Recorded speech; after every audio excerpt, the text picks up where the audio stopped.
Je m'appelle Sonia Aidara, je suis présidente de l'Association des femmes éducatrices pour la promotion des droits humains et je suis de profession enseignante détachée au ministère de l'Éducation.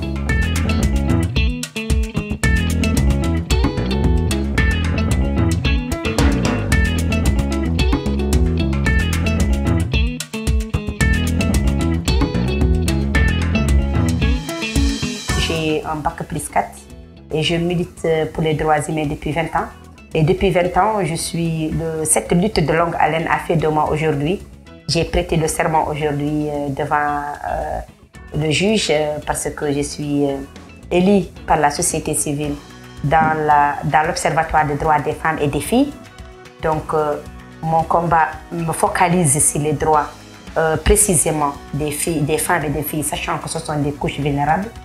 Et donc, je suis très enchantée aujourd'hui d'être ici parmi vous et un peu vous dire un peu de notre expérience en termes c'est-à-dire juridique, protection, promotion des droits humains et précisément droits des femmes. Votre association, elle a été créée en quelle année? Et pourquoi est-ce qu'elle a été créée, cette association-là? Comment est-ce que vous avez eu l'idée de créer ça? On a eu l'idée, on était un groupe des enseignantes et des inspecteurs. Donc, à l'école, il y avait beaucoup d'enfants vulnérables, des enfants sans papier d'état civil, des enfants qui étaient issus des familles vraiment très vulnérables, c'est-à-dire sans revenus. Donc, et cela nous a permis de penser un peu à ces enfants. On se disait, pourquoi pas ne pas faire une association pour promouvoir leurs droits, les aider à s'insérer vraiment, à continuer leurs études, puisque ça a prouvé qu'on était à notre 4e, 5e année dans l'enseignement. Et c'était à chaque fois pendant la récréation, des amis à moi, des enseignantes comme moi, on était frappés par ces enfants qui viennent chaque jour sans cahier, sans stylo, parfois sans habits, parfois sans chaussures, et parfois même qui sont mis à la porte parce qu'il y a un manque d'état civil, les papiers d'état civil. En 6e année, tu n'as pas de papier, tu ne dois pas faire de l'entrée en 6e, donc tu finis l'enseignement ici. Et tout ceci nous a tellement frappés qu'on a pensé à mettre cette association en place. Et surtout qu'elle a été créée en 2005 et elle a été reconnue en 2006. Et nous, on a fait l'enseignement en 2000. Donc, juste 4 ans, 5 ans, on a jugé l'importance de se réunir autour d'une association qui vulgarise les droits des enfants, mais aussi qui peut aider les enfants à rester à l'école. Puisqu'il y avait quand même... ils étaient à la dérive. Moindre de choses, ils pouvaient rester à la maison. Et aussi, en comparant ces enfants qui sont en classe et les enfants qui sont dans les rues, nous voyons que le flux des enfants qui sont dans les rues augmentait. Donc, il y a la mendicité qui voyait le jour. Il y a les enfants de la rue. Donc, il y a c'est-à-dire la délinquance juvénile se fait voir. Et c'est à ce niveau-là que nous avons vraiment pensé que nous pouvons amener juste une participation, ne serait-ce que sauver ces enfants. Et alhamdoulilah, depuis 2006, on s'est mis dans ceci à mettre le bureau exécutif, l'organigramme, ainsi de suite, à réviser tous les paramètres. Et en 2005, nous avons déposé le dossier au ministère de l'Intérieur. En 2006, Dieu merci, nous avons eu ce récépissé.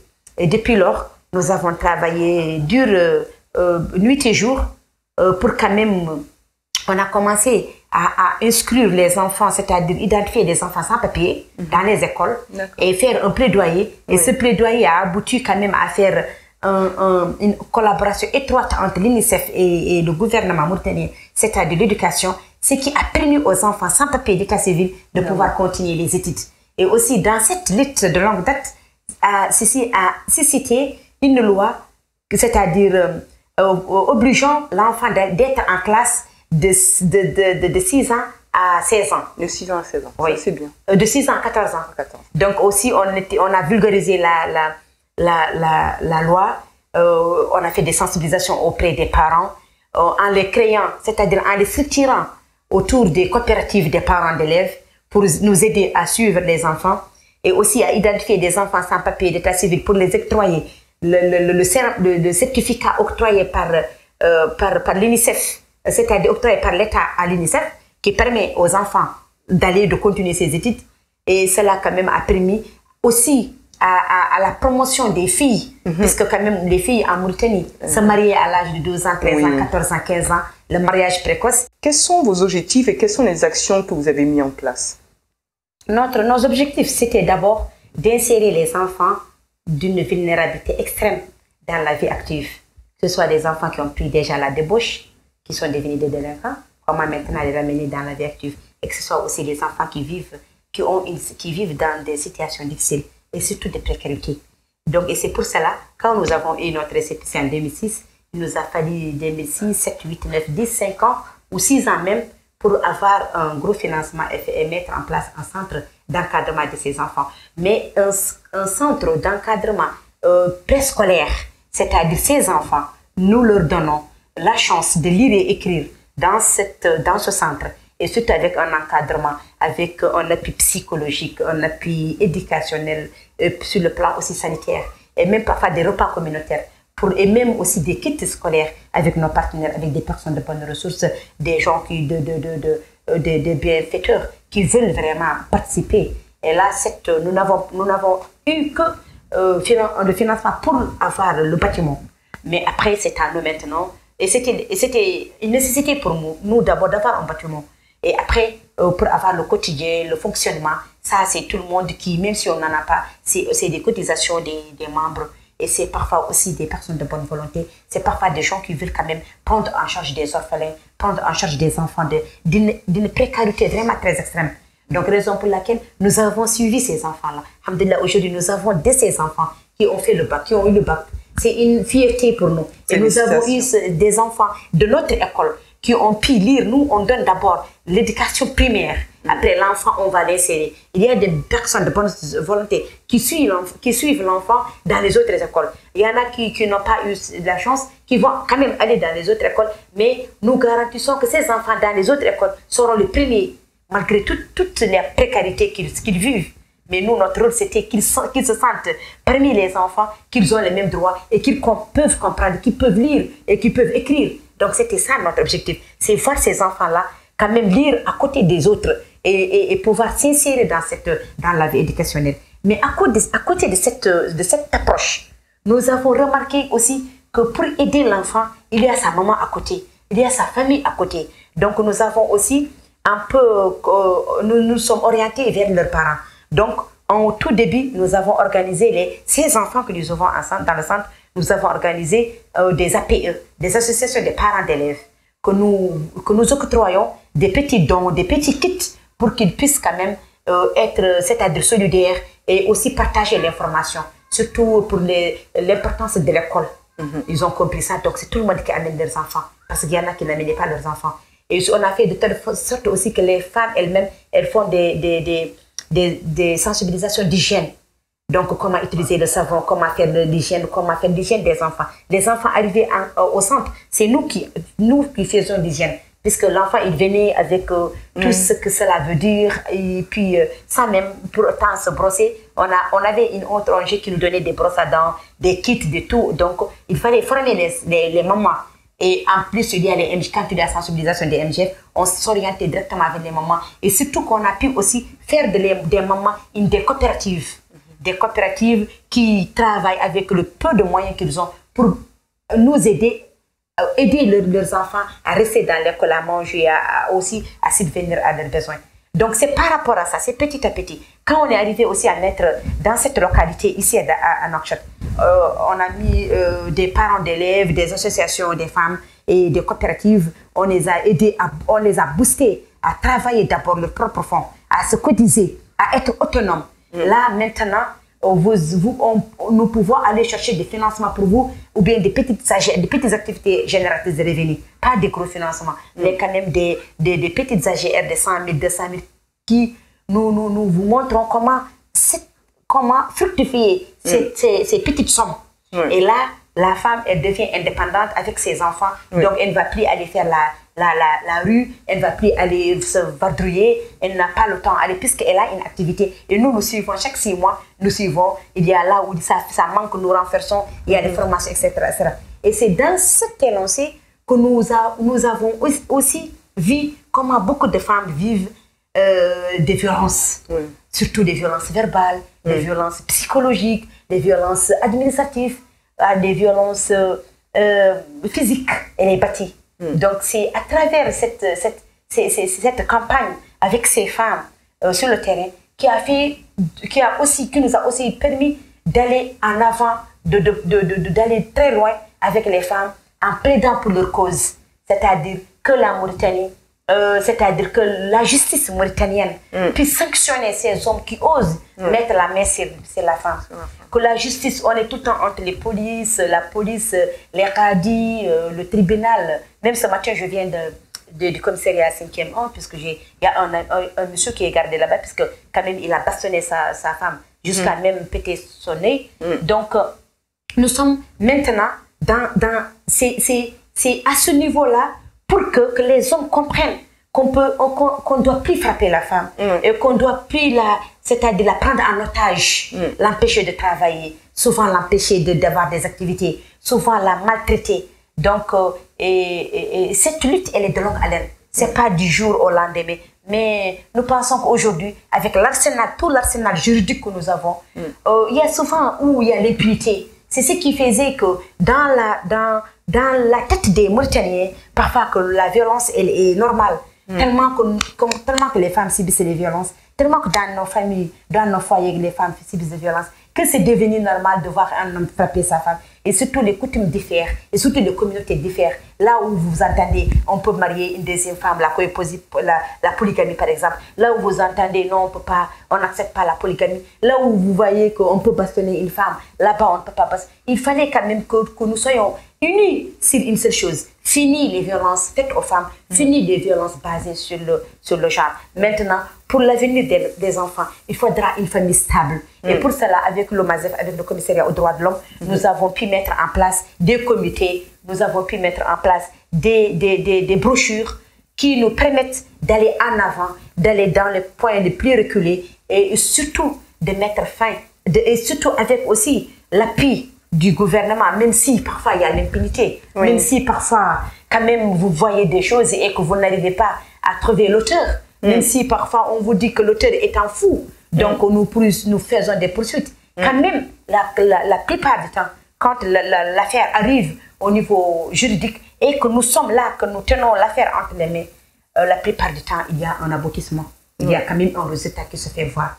Donc, raison pour laquelle nous, on est tout le temps sur le terrain, avec les femmes, avec les enfants, et surtout promouvoir aussi l'insertion des femmes dans les siècles de décision. Nous avons le quota depuis 2007, le quota de 20%. Nous jugeons aujourd'hui que les femmes mauritaniennes, elles sont tellement instruites, elles ont fait l'école, elles sont très formées, donc elles peuvent être insérées, c'est-à-dire à la hauteur de 33%, pourquoi même 50%.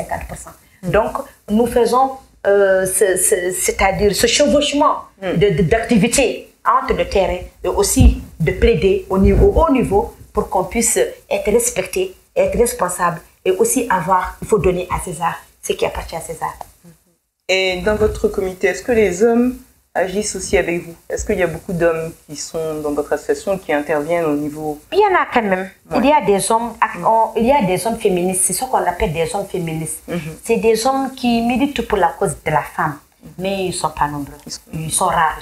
Ils sont très rares. Et au niveau des adhérents, vous avez à peu près combien d'adhérents? L'association, on avait commencé par 12 membres en 2006, puisqu'on était 12 enseignants dans une école intitulée École 8 de Nouakchott. Mais aujourd'hui, nous avons dans le bureau exécutif, nous sommes à 20 membres dans le bureau exécutif, 10 dans le bureau exécutif et 10 dans le comité de CA, le comité d'administration, qui en général monopolise avant de se voir des choses avant de le passer au bureau exécutif. Et pour les volontaires, nous avons actuellement une femme, je pense, elle est belge, elle est volontaire, elle vient souvent pour c'est-à-dire faire le suivi, nous former nous-mêmes, nous orienter et apprendre aussi, échanger avec nous. Et nous avons 5 étudiants qui sont en train de faire leur thèse sur le droit de l'homme. Donc, ils sont avec nous. Et pour les adhérents, nous avons quelque chose comme 45 adhérents, des jeunes filles, des jeunes garçons, quelque chose comme ça. Et les adhérents, quand l'adhérent est en étudiant, il n'y a pas de forfait, vous pouvez venir adhérer. Et quand l'adhérent est un fonctionnaire, là, il y a des forfaits, il y a des cotisations. Et aussi, il y a des personnes de bonnes ressources qui viennent donner de gauche à droite. Donc, même si l'association ne trouve pas de financement, l'association a de quoi faire vivre ces activités. Et comment est-ce que les personnes peuvent financer ou aider? Nous avons juste une adresse Facebook. Adresse web, on avait tenté ça, mais ça n'a pas marché, puisqu'à l'époque, c'était trop cher. Il fallait qu'on vous loge. Et nous, malheureusement, nous avons... D'ailleurs, je fais un appel ici, si je pouvais trouver une personnalité de bonne volonté pour nous loger, pour avoir un site web. Ce n'est pas les activités qui manquent, ce n'est pas les rencontres qui manquent, ce n'est pas les chiffres qui manquent, ce n'est pas aussi les données qui manquent. Nous avons tout ceci et c'est archivé sur les registres. Mais nous manquons quand même d'avoir un site web, puisqu'à l'époque, pour avoir un site web, c'était trop cher. Et on a quand même une page Facebook et nous avons un compte bancaire. Donc, si toutefois il y a des aides, il y a souvent des aides. S'il y a des aides, on peut donner notre compte bancaire. Et aussi, on demande à chaque fois que la personne qui aide a le droit de regarder ce que nous faisons.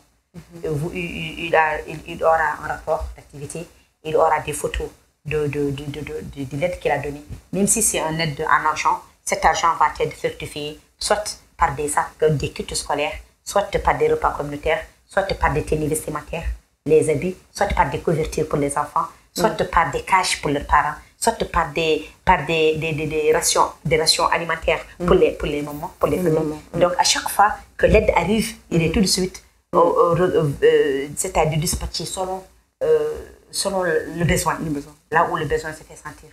Donc, c'est la raison pour laquelle, à chaque fois, nous voudrions que la personne de bonne volonté, qu'elle ait un droit de regard dans ce qu'il donne pour qu'il puisse être à l'aise que son argent n'a pas pris d'autres fins, qu'il est bien, c'est-à-dire que quand même qu'il se sente à l'aise, qu'il a aidé une famille vulnérable, un enfant orphelin par exemple, une famille disloquée, une femme sans revenu, une femme... Donc, parfois même, nous, on est volontaire à continuer à envoyer des photos, à envoyer pour que la personne voit vraiment que son aide a donné de l'impact. Et ceci, nous-mêmes, on s'en charge, on a un comité pour ça, un comité de suivi des petits financements. Il n'y a pas de petits financements, il n'y a pas de grands financements. Il y a que la volonté. Quand les choses se font très bien, donc en général, il y a le résultat. Quand il y a des résultats bons, tu peux te sentir heureux quand même, au moins, quand ton argent quand même, tu l'as vu, tu le vois concrètement. Et nous, on est beaucoup focalisés sur ça, puisque nous savons qu'il y a tellement... On dit beaucoup de choses, on voit beaucoup de choses. Donc, pour faire la différence, on fait bien, on fait avec justificatif. Donc, c'est ça notre différence. Nous avons une vision, une stratégie, et donc nous essayons d'agir pour non seulement aider, mais pour aussi se rendre crédible, pour notre crédibilité, pour qu'on puisse aussi continuer à se mettre devant les écrans et parler sans avoir de froid aux yeux, puisque quand même, on sait qu'on est unanime dans ce qu'on fait, on est clair dans ce qu'on fait. Donc ceci aussi, c'est un atout, et c'est une formation que nous donnons à tous les jeunes qui viennent chez nous. Il n'y a pas de grand, il n'y a pas de président, il n'y a pas de secrétaire général, il n'y a pas de planton. Ici, en droit, nous sommes tous égaux. Donc moi, je suis présidente, vous pouvez me corriger, vous pouvez me donner des idées. Moi, je peux aussi vous donner des idées. Quand vous arrivez dans notre siège, et c'est pourquoi je vous invite à venir dans notre siège, vous allez remarquer qu'on est tous... on danse même souvent ensemble, on joue, on mange ensemble. Donc il n'y a pas de président. L'essentiel, c'est le respect réciproque et surtout qu'il faut mener les actions convenablement. C'est ça notre devise, mener les actions convenablement, être crédible et surtout avoir une vision. Et surtout, ne se découragez pas, c'est une lutte de longue haleine. Quand on est activiste, on ne peut pas dire oui, on va trouver ceci en moins de temps. Si ça n'arrive pas et puis on se décourage, non. L'activisme, ça doit d'abord circuler dans les veines. Tu dois avoir l'activisme dans les veines, dans le sang. Après, et là, tout ce qui va arriver, c'est des moyens de travail et obligatoirement, ça va venir. En général, l'activisme, c'est à vie, hein? Oui, jusqu'à la fin. En général. Quels sont vos projets d'avenir? On a vraiment des projets à venir. On a des projets à court terme, on a des projets à moyen terme et on a des projets à long terme. À long terme. Ouais. Nos projets à court terme, actuellement, c'est-à-dire de faire des campagnes de sensibilisation, surtout pour les VBG, les violences basées sur les genres, Oui. les violences basées sur les femmes. La femme mauritanienne, si on parle de la femme mauritanienne, il y en a qui ont l'impression qu'on parle de la femme parlementaire, de la femme ministre, de la femme bien aisée. Mais les gens oublient que la femme rurale, elle est vulnérable. La femme rurale, elle subit beaucoup de choses. La femme dans l'agriculture, la femme dans le foyer, au foyer, la femme chef de famille, la femme monoparentale. Donc, ces concepts de monoparentalité, de chef de famille, c'est des concepts nouveaux chez nous. Nous, on était dans une société où tu as l'aide de tout le monde. Aujourd'hui, avec l'inflation, avec la conjoncture, avec la technologie, ça a tendance de redresser, de se diminuer. Donc, raison pour laquelle il faudra quand même la former, cette femme-là. Il faudra aussi qu'elle ait une autonomisation financière. Donc, nous sommes en train de voir comment autonomiser la femme. Il y a deux paramètres. Il y a un paramètre, c'est agir sur les gouvernants, que ce soit notre gouvernement au niveau national, international, africain. Il y a aussi l'autre côté aussi, c'est de former la femme à qui on aspire cette autonomisation financière pour qu'elle puisse quand même un jour savoir devant cet argent ou devant ce bien, comment aussi elle va le fructifier, elle va le garder, elle va gérer. Donc ça va de pair. Et de l'autre côté, pour nos activités à court terme, nous aspirons à pouvoir amener la femme non seulement à avoir une autonomisation financière, là où j'avais fini, mais aussi c'est de l'amener de l'inculquer dans sa tête, surtout en Mauritanie, de pouvoir s'autonomiser alimentairement, c'est-à-dire l'agriculture familiale. Donc l'agriculture familiale, les gens avaient tendance que ça pouvait que se passer qu'à l'intérieur, à l'intérieur parce qu'il y a plus d'espace, parce que non. Même au niveau, l'exode rural a fait que beaucoup de gens ont quitté l'intérieur pour venir se concentrer au niveau de Nouakchott. Et Nouakchott aujourd'hui est surpeuplé. Et surpeuplé par des familles qui n'ont pas d'abri, qui n'ont pas de maison, qui n'ont pas d'électricité, qui n'ont pas d'eau potable. Ça, c'est des éléments fondamentaux de droits de l'homme. Mais malheureusement, avec aussi la précarité du gouvernement ou même du pays, de l'État, du pays mauritanien, qui aussi s'affiche avec les pays les plus pauvres. Donc, tout ceci a fait avec la même mauvaise gouvernance, je peux dire, avec beaucoup de choses qui se passent. On sait, les riches, ils s'enrichissent, les pauvres aussi, ils s'enrichissent sur le dos des pauvres.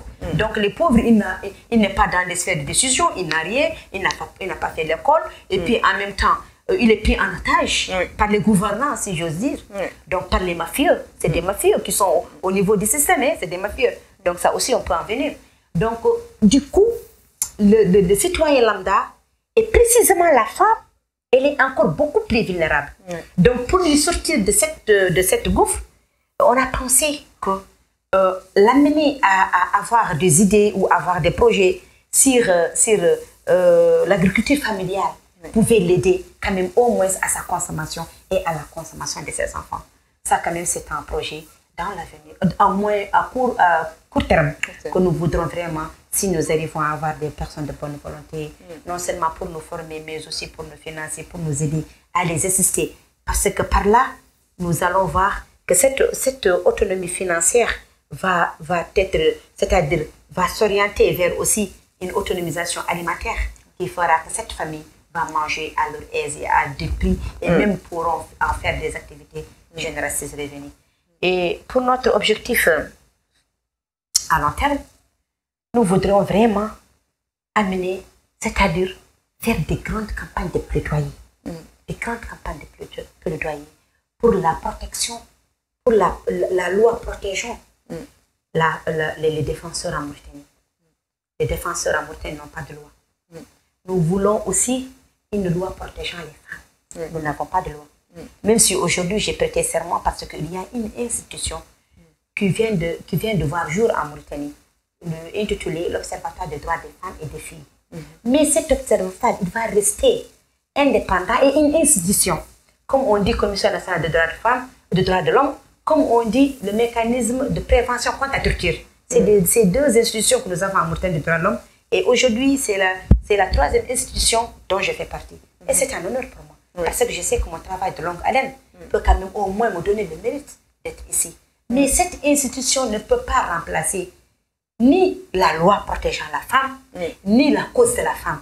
Donc, elle peut être, dans mon entendement, une brigade qui va permettre, ou l'espace qui va permettre d'aider la femme à venir quand même se confier, à pouvoir venir poser son problème, dire ce problème. Il peut être aussi un refuge pour les femmes qui, par exemple, qui n'ont pas d'abri ou qui sont sous des violences, des litiges familiaux ou sous d'autres contraintes. Il y en a beaucoup. Et surtout les femmes étrangères qui sont là. Parfois, elles subissent d'autres réalités qui ne sont pas celles avec lesquelles elles avaient quand elles arrivaient.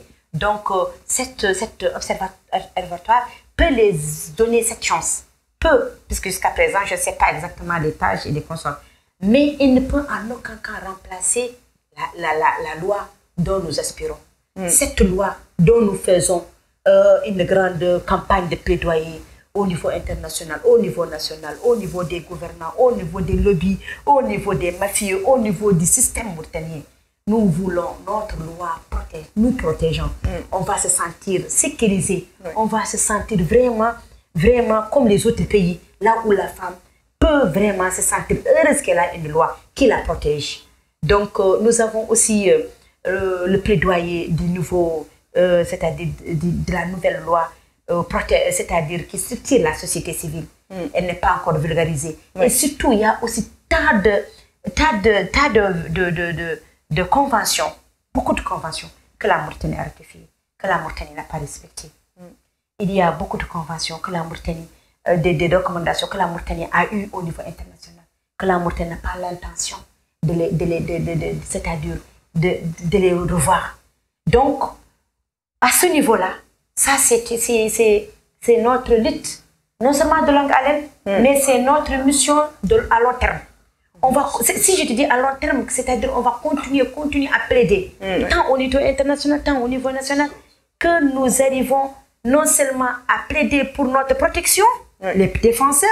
Aujourd'hui, ils peuvent m'amener tout de suite à la police et puis m'emprisonner, comme le cas de beaucoup de blogueurs. Aujourd'hui, nous sommes à 20 ou à 19 blogueurs qui croupissent dans les prisons parce qu'ils ont donné leur opinion. Et quand vous partez au Sahel, dans les pays de l'Afrique de l'Ouest, plutôt, vous partez dans les pays de l'Afrique de l'Ouest, ailleurs, il y a plusieurs pays comme le Mali, la Côte d'Ivoire et le Bénin, ils ont eu quand même une loi qui protège, la loi qui protège les élèves. Aujourd'hui, nous nous sentons très menacés. Très menacés parce qu'il n'y a pas une loi. Et surtout en Mauritanie, que les ministres, c'est-à-dire il y a une loi qui protège les symboles. Oui, les symboles, je ne sais pas, les machins, les ministres, les conseils, les présidents.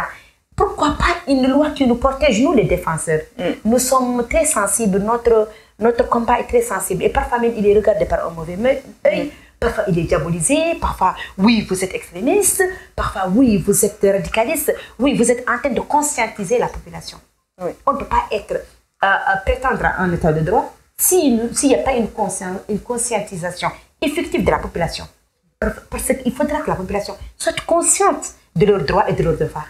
Et donc, si nous, on se prend en charge avec nos partenaires ou avec d'autres pour ne serait-ce que promouvoir les droits de l'homme en Mauritanie, on nous prend comme des extrémistes, on nous prend comme tel, on peut même vous inciter, on vous traite de juifs, on vous traite de vouloir imiter les Occidentaux, et là, on n'a pas une loi qui nous protège.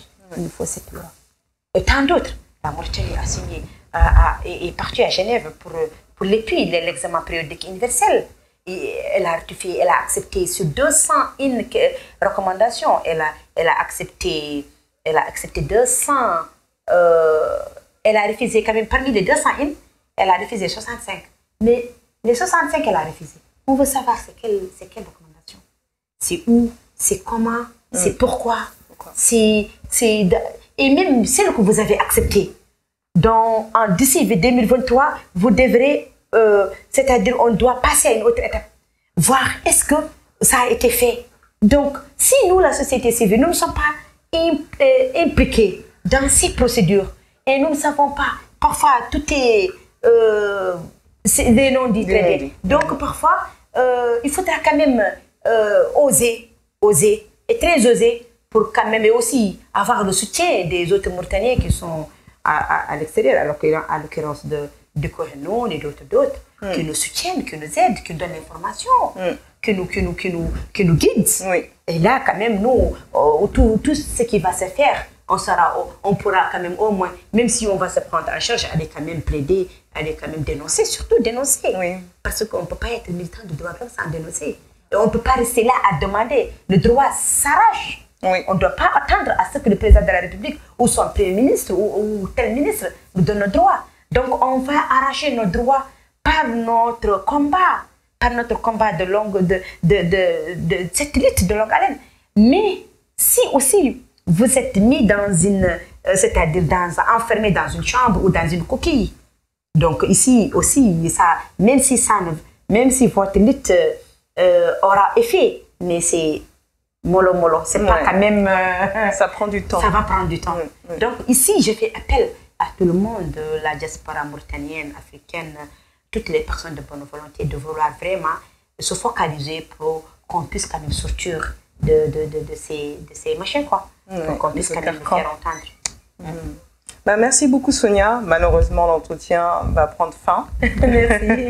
C'était un plaisir pour moi, puisque quand même, j'ai fait un grand souffle. Ah, c'est super bien. Regardez, TV Touba, donc il faut absolument soutenir ce mouvement-là, soutenir cette association-là et s'y mettre pour les droits des femmes, des enfants. En tout cas, je suis ravie d'être venue. Merci beaucoup de m'avoir reçue. Merci beaucoup d'avoir reçu TV Touba. Je vous laisse le dernier mot, Sonia, pour la fin. Moi aussi, je ne peux que vous remercier parce que quand même, vous avez parcouru tout ce monde-là pour venir à Mauritanie. Et aussi, un grand merci à M. Diko Henoun qui a fait notre connaissance, qui pour la première fois quand même, j'ai senti qu'il pense quand même à nous.